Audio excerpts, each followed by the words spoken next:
Assalomu alaykum, muhim xabarlar kanaliga xush kelibsiz. Videolarimiz yoqayotgan bo'lsa, like va podpisatsiya tugmalarini bosib qo'yishni hamda o'zingizni qiziqtirgan video ostida kommentariy yozib qoldirishni unutmang. Bog'chaga ketgan 3 yashar qizaloq ariqqa tushib ketib vafot etdi. Qashqadaryo viloyatining Qamashi tumanidagi xususiy bog'chada 3 yoshli qizaloq nazoratsiz qolgani sababli ariqqa tushib ketib vafot etdi. Bu haqda Millar xabar berdi. Ma'lum qilinishicha, marhuma qizaloqning onasi hali 3 yoshga to'lmagan qizini joriy yilning 20-may kuni mahallasidagi xususiy bog'chaga kuzatib qo'ygan. Qizining betob bo'lib qolganini eshitgan ona bog'chaga yetib borganida qizalog'ining vafot etganiga guvoh bo'lgan.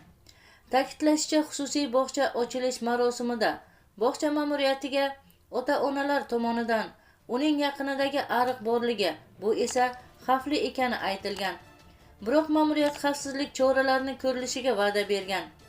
Xususiy bog'cha xodimasining bergan ko'rsatmasiga ko'ra, bolalarning yarim qismi uxlatish uchun xonalarga olib kirib ketilgan. Qolgan qismi esa hovlida qolgan.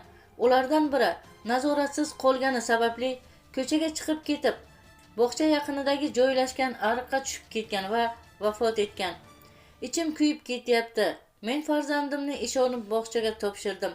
Nima uchun ular e'tiborsizlik qiladi? 3 kun bo'ldi. Bog'cha yana faoliyatini davom ettiryapti.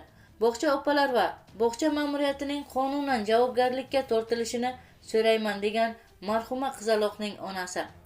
Bosh prokuratura matbuot xizmatining ma'lum qilishicha, voyaga yetmagan qizning o'lim sababini aniqlash uchun sud tibbiy ekspertizasi hamda maktabgacha ta'lim tashkilot mas'ul xodimlarining harakatlariga baho berish uchun idoraviy xizmat tekshiruvi tayinlangan.